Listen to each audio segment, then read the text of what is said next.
Good evening, ladies and gentlemen. Jai Hind.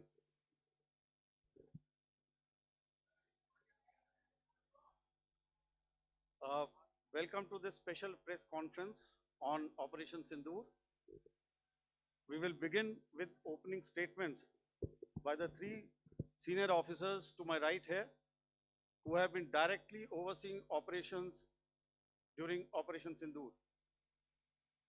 We have Lieutenant General Rajiv Ghai, Director General Military Operations, who will cover the aspects related to land domain.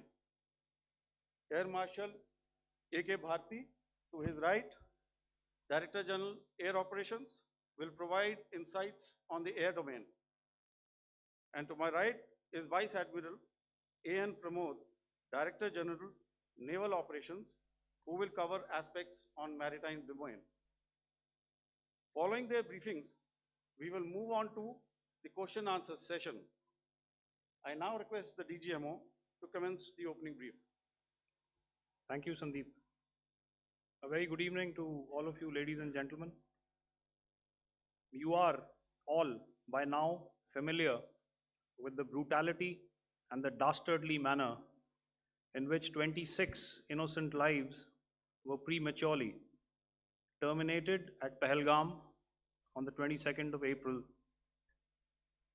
When you combine those horrific scenes and the pain of the families that the nation witnessed with numerous other recent terrorist strikes on our armed forces and defenseless civilians, we need to make yet another compelling statement of our resolve as a nation. Operation Sindoor was conceptualized with a clear military aim to punish the perpetrators and planners of terror and to destroy their terror infrastructure. What I do not state here, of course, is the often stated determination of India and its intolerance to terror. It set into motion a very diligent and microscopic scarring of the terror landscape across the borders and the identification of terror camps and training sites. The locations that emerged were numerous, but as we deliberated more, we realized that some of these terror hubs were now bereft of any presence and had preemptively been vacated, fearing retribution from us. There was also a term of reference and our own binding, self-imposed restriction to target only terrorists and thus prevent collateral damage. There were 9 camps that you are now all familiar with, which were confirmed by our various intelligence agencies to be inhabited. Some of these were in POJK, while there were others that were located in the Punjab province in Pakistan. Nefarious places such as Muridke, the hub center of the Lashkar-e-Taiba, has over the years bred infamous characters such as Ajmal Kasab and the likes of David Headley. What followed was a careful scrutiny of each of these sinister locations, their layout, configuration, even the type of construction in each structure, and the terrain obtained around these. This was with an obvious intent to deduce and identify the exact vector that was required for their neutralization, as also the eyes in the sky that we would send up to ensure that we brought back evidence that we had indeed targeted what we set out to. The precise images of these engagements on that fateful and historical night have already been showcased during the first press statement on the 7th of May that was helmed by our Foreign Secretary. I have no doubt in my mind that we achieved total surprise, and those strikes across those 9 terror hubs left more than 100 terrorists killed, including high-value targets such as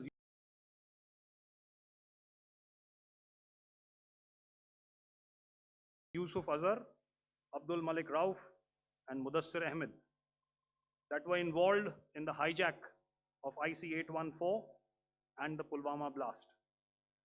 The line of control was also violated soon after by Pakistan, and the erratic and rattled response of our enemy was apparent from the number of civilians, inhabited villages, and religious sites such as Gurudwaras that were unfortunately hit by them, leading to a sad loss of lives. The Indian Air Force played a major part in these strikes by engaging some of these camps, and the Indian Navy provided wherewithal in terms of precision munitions. The Indian Air Force obviously had their assets up in the sky, and I will here request Air Marshal Bharti, the Director General of Air Operations, to detail for you the methodology that the men in blue adopted to successfully manifest this mission. Thank you, Rajiv. A very good evening, ladies and gentlemen. It indeed is a difficult time that we have to come here like this and brief you. We could have done without this, but we had no choice. As the DGMO has detailed, the event was precipitated by the dastardly act at Pahalgam. The sequence of events have already been detailed. We carefully selected the targets, and out of the 9 selected targets, the target systems that were given to the Indian Air Force were the notorious training camps at Bhavalpur and Muridke, these being further from the international boundary. Through critical target system analysis, we analyzed what was to be done to annihilate these targets and plan to engage these targets with precision air-to-surface guided munitions so as to avoid collateral damage. The modalities of planning process I will not go through at this instant. However, what I would like to show you is the results that we achieved through our targeted airstrikes. Could I have the second slide, please?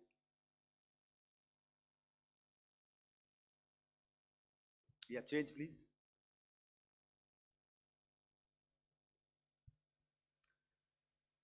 Okay. This is what the terror infra at Muridke looks like.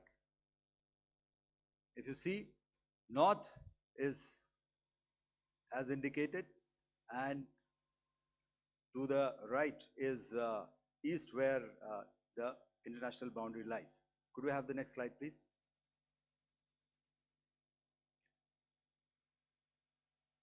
Orientating. Just go back to one slide. Okay. Please have a look at this red building, the series of buildings out here, and this empty ground. Next. if you relate, the empty ground is here, and you see this is the first weapon that is impacting. This is the impact point number 1 on Muridke training camp with our precision guided weapon on early morning 7. Next, please. Keep your eyes glued for the second weapon coming in and the second impact on the selected target point. Next slide, please.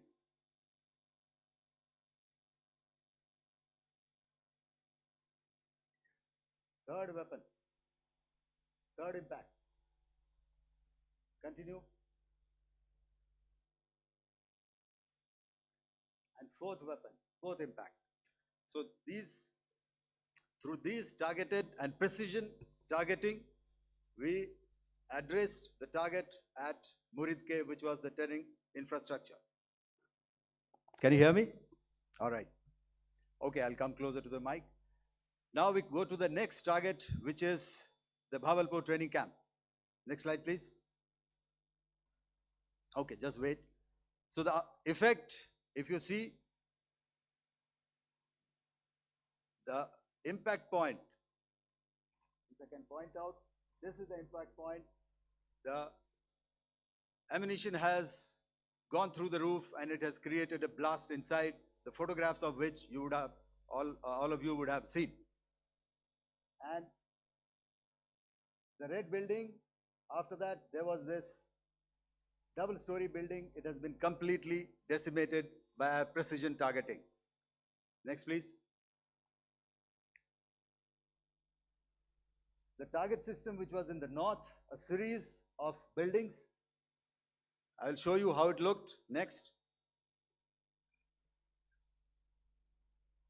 Completely destroyed by our precision targeting. Next. Now coming to Bhavalpur, this is the target complex that we are dealing with, a fairly large target complex. So we had to carefully choose the points that we needed to address, which were high value and which would meet our stated objectives of eliminating the terrorists. I would like to draw your attention to this red canopy, and in relation to that, I would cover the targets. One target system is a series of buildings here, other one here, and other one out here. Next slide, please. This is how it looked before, and this is how the building looked after the impact of the weapon, and orientation in relation to this red canopy you can see here. Next, please. Before, next, and after. The roofs have completely collapsed. Next.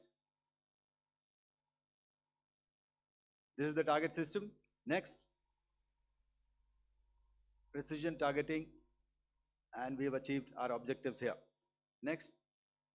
All right. So that was what we did on the 7th. Our objective was to address these two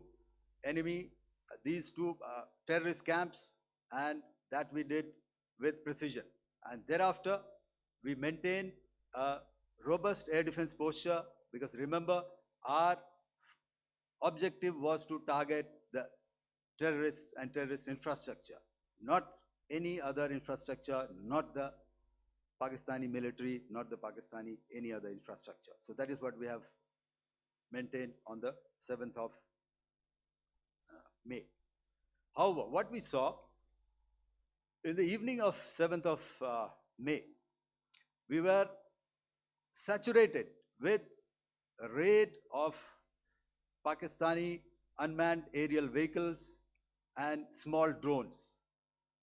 And these came in waves in our civilian areas, over our military installations, and all of them were successfully intercepted. Few of them did manage to land. However, there was not much damage that they did. And we have our robust counter-US hard kill and soft kill systems which did the job.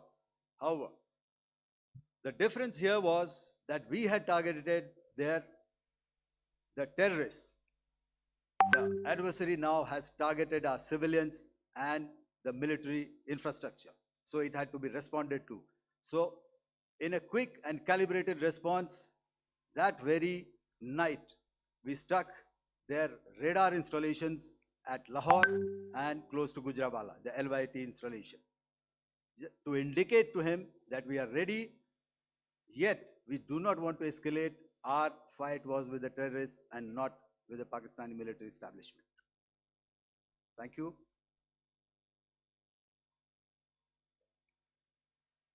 Thank you, Air Marshal Bharti. So, ladies and gentlemen, he's outlined operations not only on the night of 6th and 7th of May, when Operation Sindoor commenced, but also on the subsequent night. Being well aware and familiar with the congenital and impulsive nature of our adversary, and even though we did attempt to reach out and communicate our compulsions to strike at the heart of terror, but in the immediate wake of Operation Sindoor, the request was brusquely turned down, with an intimation that a severe response was inevitable and in the offing. We were, of course, prepared. Operations on the 7th and the 8th, Air Marshal Bharti spoken about, target numerous military infrastructure. Violations on the line of control by Pakistan also commenced yet again and precipitated into fierce arty engagements. The air operations on the night of 8th and 9th of May, I'll yet again request the DG Air Operations to cover.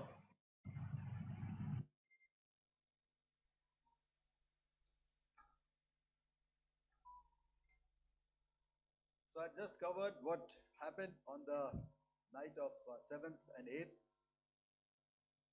What we found that on the night of 8th and 9th, starting as early as 22:30 hours, our cities had a mass raid of drones, unmanned aerial vehicles, UCAVs, starting right from Srinagar, going down right up to Nalia. It was a mass raid in waves, and it was relentless. However, we were prepared, and our air defense preparedness ensured that there is no damage on ground or to any of the intended targets that the enemy might have planned for. The difference between 7th night and 8th night was that on 7th night, he sent in his Yeha class of UAVs. However, these UAVs can go some distance, they are armed. However, on the 8th, less numbers of armed UCAVs were there or UAVs were there, and more numbers of quadcopters, maybe for surveillance or just for harassment of civilians. This continued till midnight.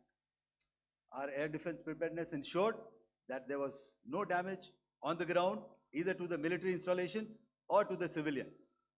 However, the enemy had yet again shown that he wanted to up the ante and he wanted a fight, and we were up to the task. In a measured and calibrated response, we once again targeted his military installations, which included his SAM sites at Malirkant. This also included his surveillance radar sites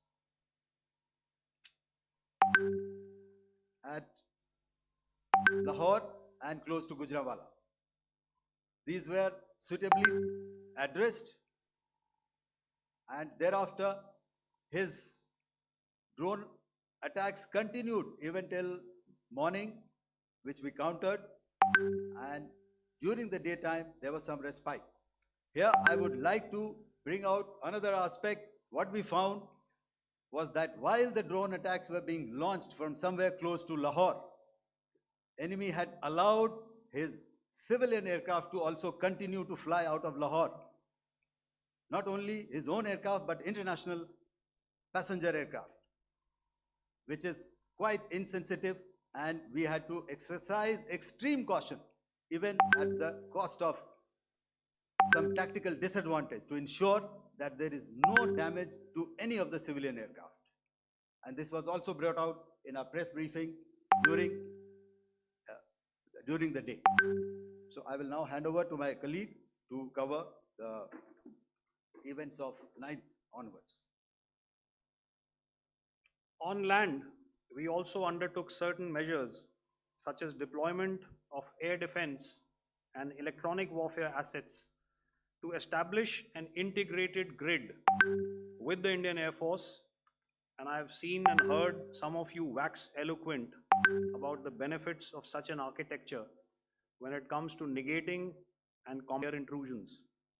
We also carried out deployment to include movement of our forces in the land, sea, and air domains. The night of the 9th and the 10th of May saw similar intrusions by drones and aircrafts, and this time there was a concerted effort to target airfields and some very, very important logistic installations, albeit yet again unsuccessful and denied gallantly and efficiently, I must say, by the integrated Indian Air Force and Indian Army Air Defense. We further strengthened our deployment and also initiated some pressure points to send a very clear and unambiguous message to the other side to desist from any misadventures on land. Some of the airfields and dumps saw repeated attacks in waves from the air. All were thwarted. The Pakistan Army has reported to have lost approximately 35 to 40 personnel in artillery and small arms firing on the line of control between the 7th and the 10th of May.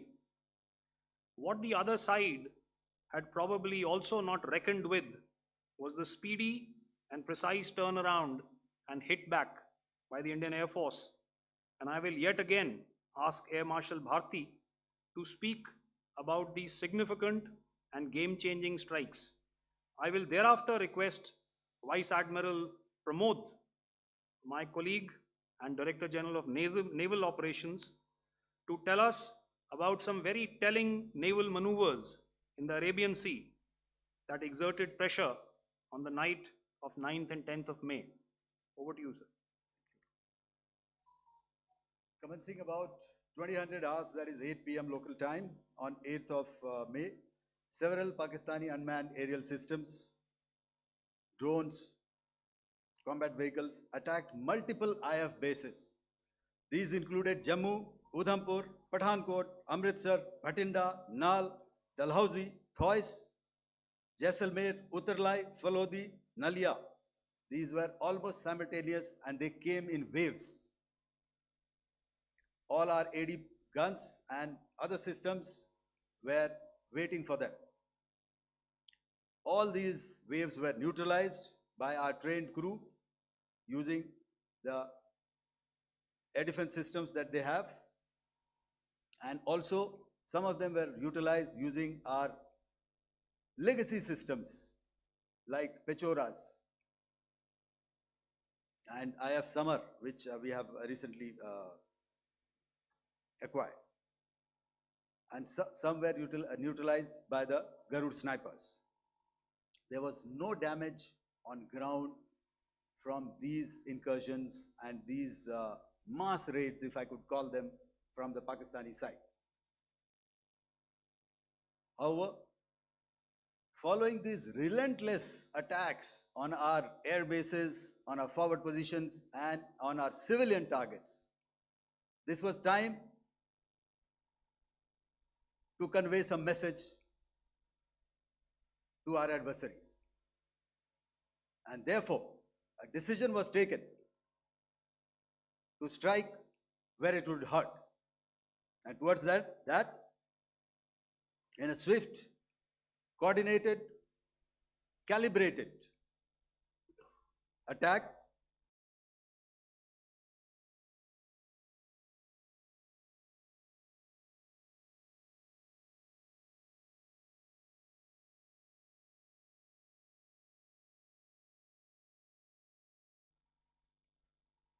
we struck his air bases, command centers, military infrastructure, air defense systems across the entire Western Front.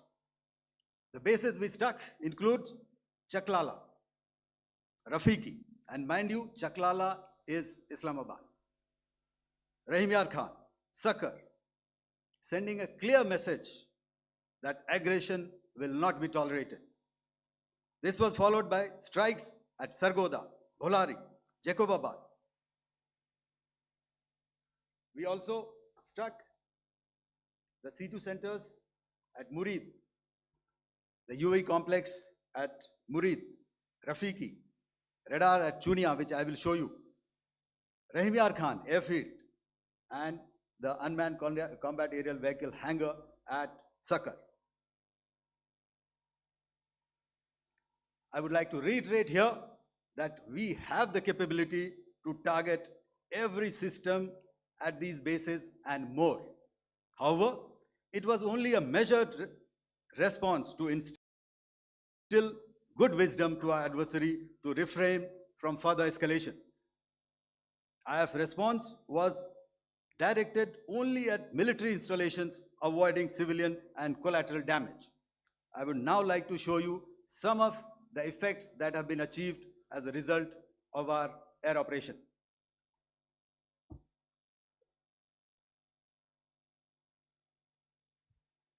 Here is the Pasroor air defense system. If you could see, zoomed up view, this is the radar mounted on a high tower. And after the strike,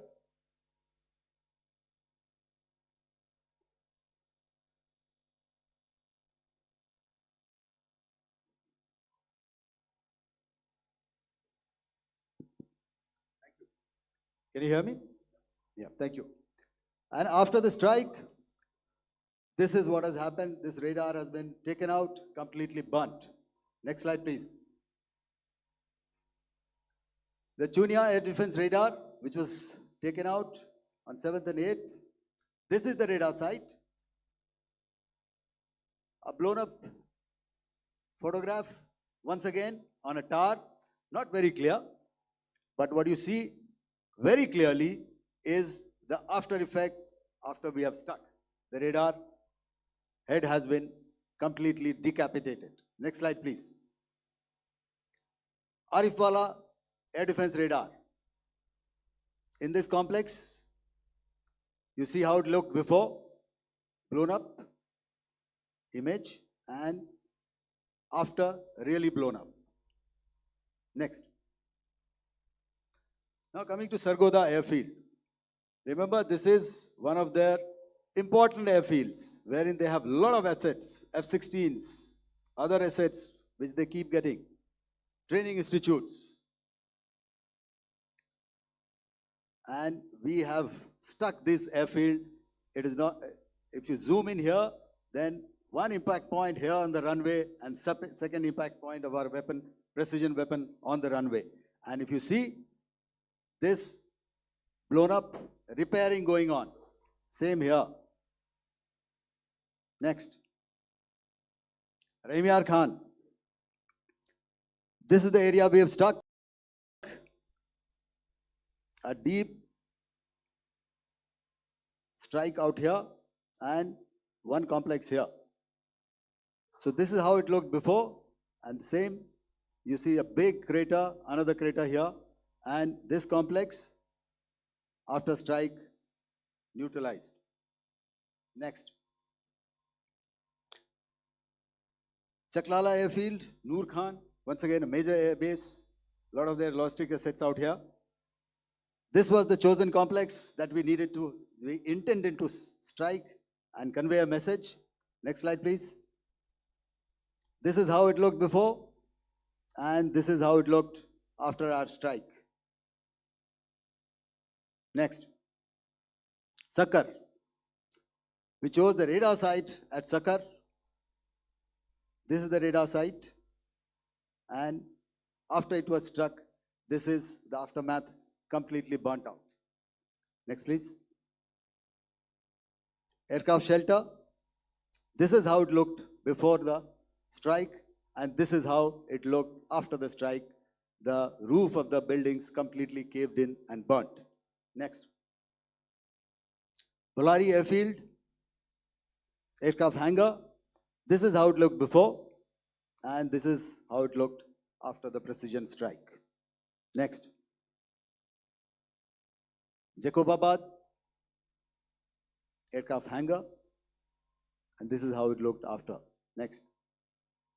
So what I'm trying to convey here, ladies and gentlemen, is to start with, our fight was neither with the Pakistani military nor with anybody else who's there on the other side. Our fight was with the terrorists.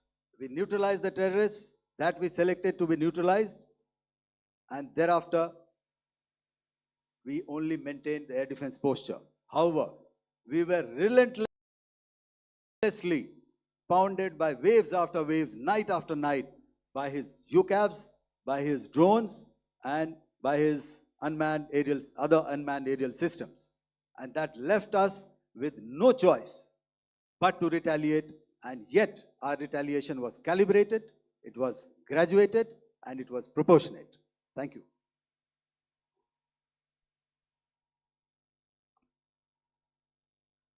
Good evening, ladies and gentlemen.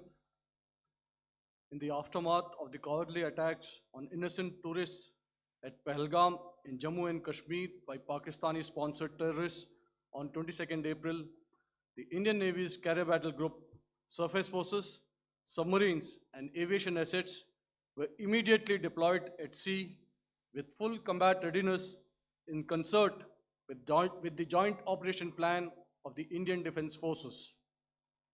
You may be aware that we tested and refined tactics and procedures at sea during multiple weapon firings in the Arabian Sea within 96 hours of the terrorist attack. The aim was to revalidate our crew, armament, equipment, and platform readiness to deliver various ordnance on selected targets precisely. Thereafter, our forces remained forward deployed in the Northern Arabian Sea in a dissuasive and deterrent posture with full readiness and capacity to strike select targets at sea and on land, including Karachi at time of our choosing. The forward deployment of the Indian Navy compelled Pakistani naval and air units to be in a defensive posture, mostly inside harbors or very close to the coast, which we monitored continuously. The Indian Navy maintained seamless maritime domain awareness throughout the duration and was entirely aware of the location and movement of Pakistani units. In effect, we had and continue to have good battle space transparency using our maritime domain awareness grid. As you are aware, our response has been measured, proportionate, non-escalatory, and responsible from day one. Accordingly, the calibrated approach considered all options, including the ability of the Indian Navy for offensive action from and at sea. As part of this escalation control mechanism, the application of force by the Navy was planned in a synchronized manner in coordination with the Army and Air Force, the highlight being teams from the three services working closely in an integrated manner. Along with the kinetic actions by the Indian Army and Indian Air Force, the overwhelming operational edge of Indian Navy at sea contributed towards Pakistan's urgent request for a ceasefire yesterday. As we speak, Indian Navy remains deployed at sea in a credible deterrent posture to respond decisively to any inimical action by Pakistan or Pakistan-based terrorists. Thank you. Samnovarna, Jai Hind. Now I'll hand over to Director General Military Operations for further proceedings. Ladies and gentlemen, on the 10th of May, In the morning, even as we were getting into a huddle to wargame the events of the previous night, a routine exercise, I received a message on hotline from my counterpart in Pakistan seeking my willingness to communicate. Since our initial aim was to strike at terror camps, and all our actions in the subsequent days were in response to the intrusions and violations by the Pakistan Air Force and its army, it was decided that I would indeed speak with my counterpart. You are already aware, I've seen it being covered on national television, that my communication with the Pak DGMO was conducted at 15:35 hours yesterday and resulted in cessation of cross-border firing and air intrusions by either side with effect from 1700 hours 10th of May, after he proposed that we cease hostilities. We also decided to further speak on the 12th of May, that's tomorrow, at 1200 hours, to discuss the modalities that would enable the longevity of this understanding. However, disappointingly, and must I add, expectedly, it took only a couple of hours for the Pakistan Army to violate these arrangements by cross-border and across the line of control firing, followed by drone intrusions across the expanse of the Western Front through last night and in the early hours of the morning today. These violations were responded to robustly and dealt with as they must be. We have earlier today sent another hotline message to my counterpart highlighting these violations of the understanding between the DGMOs on the 10th of May and our firm and clear intent to respond to these fiercely and punitively, if repeated tonight, subsequently, or later. In this regard, I must inform all of you that the Chief of Army Staff has earlier today conducted a security review and has granted full authority to our Army commanders for counter actions in the kinetic domain in case of any violation by Pakistan.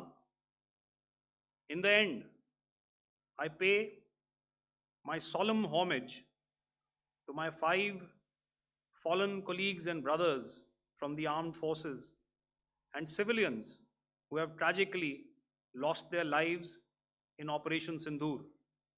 Our hearts go out to the bereaved families, and we express our solidarity to them in this lifetime and beyond, at this grave juncture in their lives.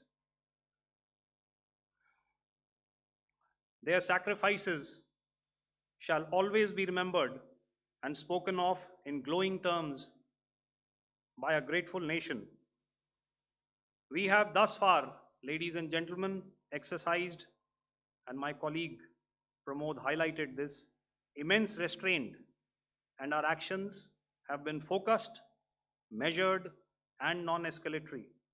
However, any threat to the sovereignty, territorial integrity, and safety of our citizens will be met with decisive force. Jai Hind. Okay, ladies and gentlemen, we are now open for questions. All right, now since I would not know all of you, I would expect you to please raise the placard or your hand, and once I indicate, I expect you to please give out your name and the media group that you belong to. Keep your questions short so that we can take as many questions as possible. Also, ladies and gentlemen, kindly bear in mind that confidential aspects may not be answered by the 3 DGMOs. Right. I got a lot of hands there.